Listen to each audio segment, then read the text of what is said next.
Hey, what is up? Happy Thursday. 2 minutes in the box with Gordo. Today, we're going to be talking about the last night playoff games, interesting anticipation for tonight's games, and the latest news, rumors, and updates. This is 2 minutes in the box with Gordo, the daily grind of news, rumors, and updates. Let's get to it. Okay, first game I like to talk about. My favorite last night was the overtime win by the Dallas Stars over the Colorado Avalanche. Gabriel Landeskog's first game in 3 years. I mean, very good for Landeskog to be back on the ice. And Valerie Nuchishkin scoring a beautiful goal. And the Avalanche had majority of the lead. Not until late middle of the third period, Jamie Benn ties it up with a power play goal, and Tyler Seguin getting the overtime winner. And here's a fun fact: the Dallas Stars have only had a 62 seconds of the lead in the entire series.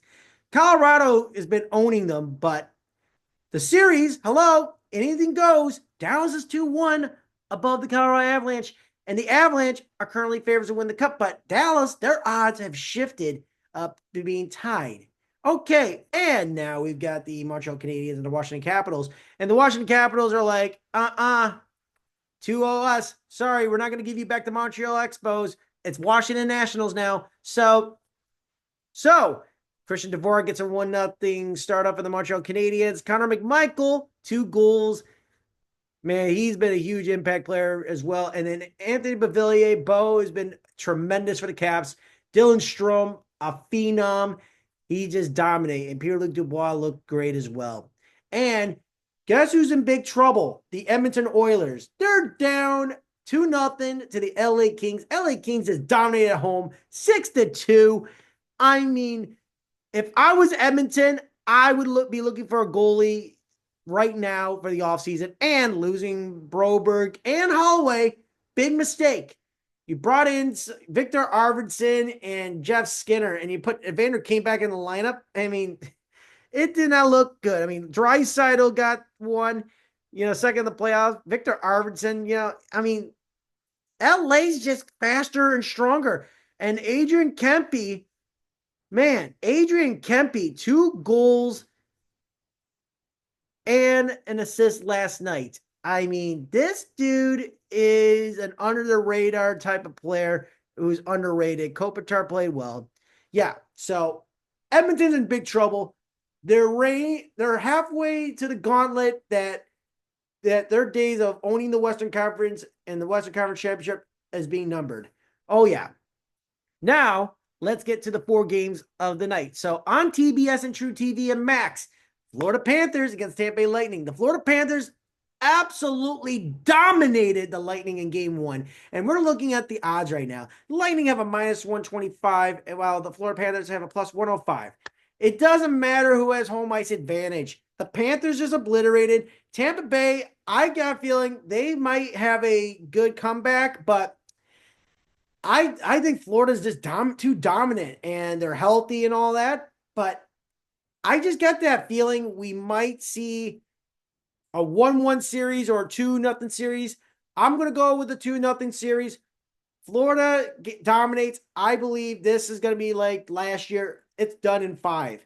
Tampa Bay like that on the other side, but I see that this series could be a tie tonight, but I'm going with Florida. I don't care about those numbers because numbers for this gambling crap is very overrated. And on ESPN2 tonight, Toronto Maple Leafs and the Ottawa Senators, the Battle of Ontario, first playoff in Ottawa since 2017. And, looking at this, a minus 130 for Ottawa, plus 110 for the Maple Leafs. I know they want a gentleman sweep. They don't want a straight up sweep, because if they put a straight up sweep, that's a lot of revenue lost for the NHL. Think about why the NHL hasn't seen a sweep in the Stanley Cup final since 1998. It's because that they know it's a money loser. They want money winners because they want to keep the season going so they can make the revenue straight, And that's why you haven't seen NHL on Fox since 98. So to that matchup, I mean, Ottawa came back strong in game 2. and they lost in overtime, but I'm feeling it. I'm feeling Ottawa will get one game at home, and then we'll make the Battle of Ontario series a little bit more unique and interesting taste. Yeah, that's what I would see. I just think it needs a little bit more flavor. I think I'm going to go with Ottawa over Toronto tonight to make the series a little bit more flamboyantly like Battle of Ontario classic. All right, now this series right here between the Vegas Golden Knights, Minnesota Wild. I love this matchup. This series is definitely going to be going back and forth, back and forth. It's going to be like pong and tennis. And I got a feeling that Minnesota, they'll get somewhere. But Vegas, though, they are favorites on the road, 170 and 142. I'm going to go with the underdog. I'm going to go Minnesota, home ice advantage over Vegas. And then I believe this series is going to go back and forth. And then this one will go to 7 games. And lastly, we've got the Winnipeg Jets against St. Louis Blues on ESPN2 and also on Winnipeg Jets on TSN3 and Midwest Fox Sports, Bally Sports, whatever you call it, Midwest for the Blues. The Jets are favorite 120 and the Blues at plus 100. Winnipeg's dangerous. They got all the tools. They're on a mission. They are the best team in the NHL. And is the Juju, mascot fading away? The Blues, they need to find a way to get back on track. They got home ice now in game 3. I'm just going to, I want this series to last a little longer. I'm going to go St. Louis for tonight's matchup. And I'm just going to go with that. I'm just going to go with the Blues getting one dub at least against Winnipeg. All right, now let's get to the latest news and rumors around the NHL. Let's talk about the news and rumors. All right, let's talk about the interesting news that we've been looking up in the last day or so. Okay, something very interesting I like to talk about is that the New York Islanders, they have a 10, maybe 12 or 15 people being interviewed for the job. And Kate Madigan, who's the assistant GM of the New Jersey Devils, is going to be interviewed by the New York Islanders. I don't know what to say here. I mean, it could be good historically, but, the Devils need to prove me right and wrong. I mean, I don't care about what color or race and all that. It's about getting the job done, making sure that you exceed the expectations.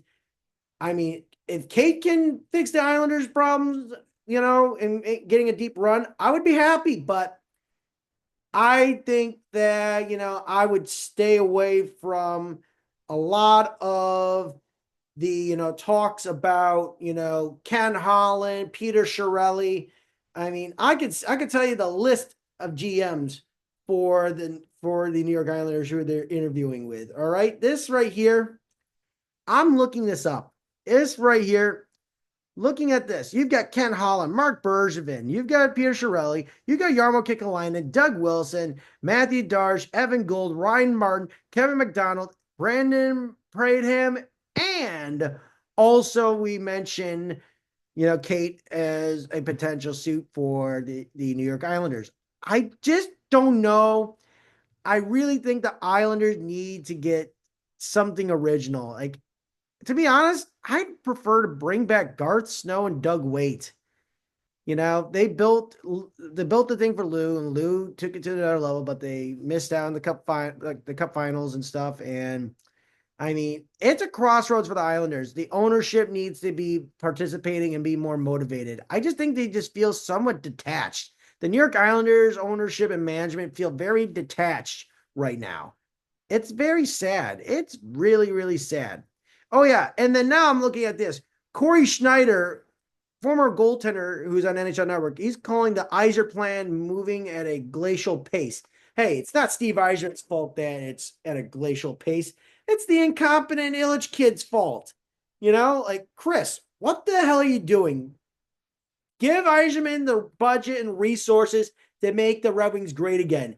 Your father was one of the greatest owners of all time. You, on the other hand, are like Naruto's kid who's a whiny little bitch who basically complains about everything. And he says, I'm not my dad and all that stuff. Oh, yeah, you still come from the same blood and bloodline, you know? And I'm going to be honest, get it together. It's getting ridiculous. Rubbing fans, you know, if you thought your parents and grandparents thought this was like their days of the Harkness and Darkness, Dead Wings era was bad, talk about Chris Illich's reign. This is the worst I've ever seen the Detroit Red Wings. The Montreal Canadiens, they never had a 4-year drought of playoff, missing the playoffs in their existence. They missed the playoffs. They went to the Cup Finals in 2021, missed out 2022, 23, and last year, and they made the playoffs because they are consistent with building. They just did a rebuild, retool, but the Red Wings, I mean, they're in the Buffalo Sabres class right now. Get your shit together. You're embarrassing a great sports town, Chris. You know, do it right. You know, do it for the fans. And now I'm looking at this right here about the Boston Bruins. Oh, yeah. You know, they're talking like, you know, talking about increasing their, you know, ticket prices and, you know, trying to get free agents and all that stuff. It's just like not a good thing. The Bruins, though, I just think that they're going to be rebuilding. I mean, you know, you've got Nikolai Ehlers and Mitch Marner on the block, but you know, the Bruins, they're a dysfunctional, like the platitated team right now. It's not pretty on their end, you know. And now I'm looking at, you know, what we also got in Boston. You know, you got some pretty good players at Morgan Geeky. He had a pretty good career year. You better keep him. You better keep him, Boston. And now we've got some very interesting notes on Utah Hockey Club, and they could be in the mix of trading their first round pick to get some additional help for Logan Cooley and Dylan Gunther. And in Utah, they've got $22.3 million of cap space with 19 active players on the roster. And Matias Maselli, he's on the trade block. And after netting 57 points with the Yotes, and his production dropped to 18 points in 55 games, being a healthy scratch regularly there in the second half. If I were Utah, I would definitely keep him and get him going again, and then make sure that he can find his game again. He's only 24 years old. He's got 1 year left of his contract, you know, but you know, the trade situation, it's not off the table just yet. It's not off the table. And yeah, and I want to go back to the Gabriel Landeskog. And Gabriel Landeskog, you know, after coming back from 3 years of his knee injury and two surgeries and such. So we had Sid Abel coming back from World War II, 1,045 days, and Cy Alps, 1,009 days. Both those guys came back from World War II. Amazing. Amazing. And then Landeskog had several knee surgeries, but you know, Sid Abel and Cy Alps, 1,000+ days coming back from World War II. That is crazy and incredible. Stuart Skinner, I want to go back to this. I forgot to mention that 0-2-0 with a .810 save percentage and a goals against of 6.11. That is not good. That is not good for the Oilers. I think the Edmonton Oilers are on the verge of a total retool. They need a goalie right now. They need a goaltender right now. And yeah, and Chris Drury getting a contract extension. I mean, the Rangers are a very controversial team right now. It's a weird team to talk about. You know, it's a weird team. I just don't know if that was the right move. You had several coaching changes, you know, like, you know, Lavalette only lasted 2 years. You know, he won a President's Trophy and then he didn't make the playoffs and he gets let go. That is harsh. And Gerard Gallant took them to the conference finals and then he gets let go. I mean, that is stupid thinking, you know, that is some stupid thinking right there. And yeah, I think it's really stupid what they're doing. All right, now, what we got here. You know, Sagan, he was an impact player. He was very impactful last night. And going over to, you know, what we got here about the New York Islanders, you know, with Lou Lamoriello, like he was clashing with team minority owner and business operator John Collins. And there's friction with Patrick Waugh. There's no surprise, you know. Patrick Waugh is intimidating. He's an intimidating dude. I would hate to be on Patrick Waugh's bad side and Lou Lamoriello. That would be World War III if you had Lou and Waugh against each other. I heard, yeah, and they almost fired Lou in December. That's how crazy this whole thing was. It was nuts to see that, look at Bridgeport. Had the worst AHL season of all time. Only 4 home wins. You know, the Islanders, I just got that hunch. I didn't mention this yesterday, but I just got this hunch that they are going to be a lottery team next year. They need to be reignited. They need to get some joy and excitement again. Their attendance dropped significantly. They got to get it together. And also, I would love to congratulate on my good friend Cal Clutterbuck. 1,065 games in the NHL, 293 points, 81 playoff games, 20 points. He was one of my favorites on the island. He is a beauty. Him, Caesar, and Matty Martin. Love you guys. I'm gonna miss that lineup. I am gonna miss having Matt Martin, Caesar and Clutter on the same ice together. It's sad. It's really sad that, like that was one of the best energy lines we've seen in a long time. And I hope Clutter enjoys retirement and also in his new job at MSG. He's doing a great job so far this season, and I'm very proud of him. He is a one of a kind, one of the best hitters I've ever seen in the NHL. And yeah, so now we go to the Philadelphia Flyers. So reports are saying that the Flyers are moving on from assistant coaches Rocky Thompson, Darrell Williams, and Angelo Ricci. And that sign means that Rick Tocchet is bringing his own people in, and he's going to be the next coach for the Philadelphia Flyers. You heard it here first. You definitely heard it here first that Rick Tocchet will become the next coach for the Philadelphia Flyers with these announcements. Oh yeah, now, so San Jose Sharks are talking about Mac Lazell-Brini becoming the next captain of the Sharks. After his rookie year, he had 63 points, pretty darn good, but too soon. I think he needs another year, and then he's got to earn that contract. They need a veteran to help him to become a natural leader and natural born captain. Yeah, and then we've been hearing reports that Jimmy Rutherford mentioned that Quinn Hughes does not want to be in Vancouver anymore, and he blurted out, he's like he wants to go play with his brothers in New Jersey. Here's the question for New Jersey. Do you have the resources to trade for Quinn Hughes and have all three brothers playing with each other? Let me know. Let me know. That is a curiosity I would like to know. And we also heard the Vancouver Canucks are looking forward to extending Pius Suter for a new contract. And we mentioned earlier about Dylan Larkin complaining about the trade deadline and stuff with the Red Wings. And then the Red Wings are bringing back Showtime Patrick Kane for another year. I don't blame him because, hey, Patrick Kane and his family love Detroit. His kid are best friends with DeBrincat's kids. It's a natural fit. And Alex and Patty are brothers. They're natural brothers. They're brothers in Chicago, and now they're back together in Detroit. It's a natural fit. I like Patrick Kane in a Red Wings jersey. Got a little hard to getting used to it, but hey, he's fitting nicely. He's fitting nicely with the Blackhawks. Him, Casper, and DeBrincat as a one as that second line. Very impressive indeed. I like that. I really did. And mentioned earlier with Mika Zibanejad, Kreider, that they would love to stay in the Rangers. And then Alexander Georgiev basically has been informed by the San Jose Sharks that he is no longer needed for the San Jose Sharks, and he's going to be a UFA at the end of the year. And don't forget, isn't this the same goaltender, Alexander Georgiev, the same goalie from the Rangers?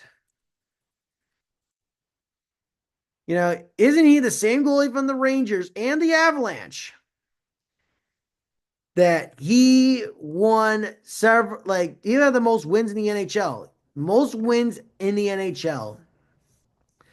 Back in 22 and 23 and 23 24, 2 seasons, He had the most wins in the NHL. He had 40 wins, 16-6 with Colorado's first year as a full-time star. Second year, 63 games played with 38 wins, 18 losses, and 5 overtime losses. And look, and I mean, I'll tell you, his first year with a .919 save percentage, and then he struggled the second year, but he still led the league in wins. But this past season, he was 15, 26, and 4. And it wasn't pretty, but if he goes on the right team with the perfect defense, he'll find his confidence in his game again. And if I were Florida or anyone who's needing a goaltender, Carolina's looking for a goalie, there's a lot, there's probably about a fourth or almost half the league could be looking for his services. But something really thinks that I think we might see John Gibson getting traded at the draft. We can see that happening. And yeah, so the Penguins on the other end, so stay in the goalie category, Tristan Jarry and Alex Nedeljkovic, they are expected to be back with the Penguins next season. And I think the Penguins can make some noise though, but let's just see what happens. And then the New York Islanders, they are in a crossroads with pending RFA Noah Dobson. A bridge deal could be in the $7.5, $8 million range for 4 to 5 years. And then we mentioned earlier about Utah Hockey Club. Yeah, so I'll tell you, and the other thing I got to mention to you, NCAA hockey viewership increased 30% versus last year. That is pretty damn good. Pretty damn good indeed. Oh, yeah. Yeah, this has been a great episode. This has been 2 Minutes in the Box with Gordo, the daily grind news and rumors and updates. We'll be back here tomorrow morning to recap the games and previewing the Fridays and Saturdays and Sundays games. And remember, we're on YouTube, Instagram, Facebook, TikTok, Rumble, True Social, etc. We'll be back here tomorrow with a new episode. Have a great rest of the day, everyone, and enjoy the playoff hockey tonight.